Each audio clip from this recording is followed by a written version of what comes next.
Bonjour Vincent. Bonjour Fabienne, bonjour à tous. Vincent, ce matin, vous nous racontez une histoire incroyable. Une entreprise française a inventé un procédé révolutionnaire qui va permettre aux routes, aux autoroutes, aux parkings même de produire de l'électricité. Mais comment ça marche? Écoutez, Fabienne, ça n'est pas du tout une histoire farfelue, hein. Le groupe Colas, filiale du groupe Bouygues, est leader mondial de la construction d'infrastructures de transport. Il construit des routes sur les 5 continents. Il réalise chaque année environ 100 000 chantiers dans le monde. La route, il connaît. Et hier, le groupe Colas, a révélé une innovation révolutionnaire, la route solaire, la route qui produit de l'énergie. Alors comment ça marche, disiez-vous? En fait, c'est un revêtement routier avec une série de dalles qui comprennent des cellules photovoltaïques recouvertes de résine résistante. On les pose, on les colle sur la route. Il n'y a même pas besoin de refaire les routes et elles produisent de l'énergie solaire. Ce qui est révolutionnaire, ce n'est pas tant les cellules photovoltaïques qu'on connaît déjà que cette manière de les coller sur la route, de les intégrer dans le bitume et surtout de les protéger. Enduites de résine, elles sont quasiment inusables. Ces dalles ont été testées à Grenoble et à Chambéry.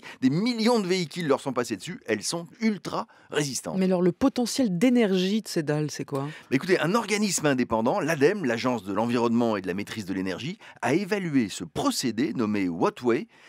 Un seul kilomètre linéaire équipé de ces fameuses dalles suffit à produire assez d'énergie pour éclairer une ville de 5000 habitants. Et avec 20 petits mètres carrés, on peut éclairer un foyer, une habitation, les feux d'un carrefour, un parking ou recharger un véhicule électrique. Alors vous imaginez, si on en met sur 10 ou 50 kilomètres, vous voyez, le potentiel est colossal. Si on recouvrait un quart des routes, on assurerait l'indépendance énergétique de la France, souligne même le patron de Colas, Hervé Lebouc. Et cette technologie de rupture va être commercialisée dès le mois de janvier, en France d'abord, bien évidemment, à l'approche de la COP21 et de la négociation climat, où les États, mais aussi les villes, sont poussés à prendre des engagements concrets. Voilà une découverte qui devrait connaître un vrai succès, pour peu que son coût soit suffisamment attractif et que l'État favorise la commercialisation sur son réseau de cette énergie, puisqu'il s'agit d'un tarif réglementé. Ce qui est vrai en tout cas, Vincent, c'est que les routes sont aussi en train de se transformer. Oui, je vous ai souvent parlé à ce micro, Fabienne, des Smart Cities. C'est un nom qui englobe de fait toutes les transformations urbaines, de l'habitat à la mobilité, avec des technologies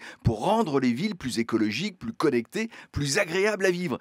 Ça passe désormais aussi par les routes intelligentes. Les routes aussi vont être connectées. Avec le développement massif des capteurs, on va avoir en temps réel des informations sur l'état du trafic, les conditions météo, les accidents, autant d'informations qui permettront de gérer le trafic de manière dynamique. Ces dalles photovoltaïques alliées à ces capteurs numériques donnent une idée très concrète des bouleversements à venir dans notre quotidien. Aucun domaine n'y échappera. Les Smart Cities seront le plus gros marché mondial dans quelques années.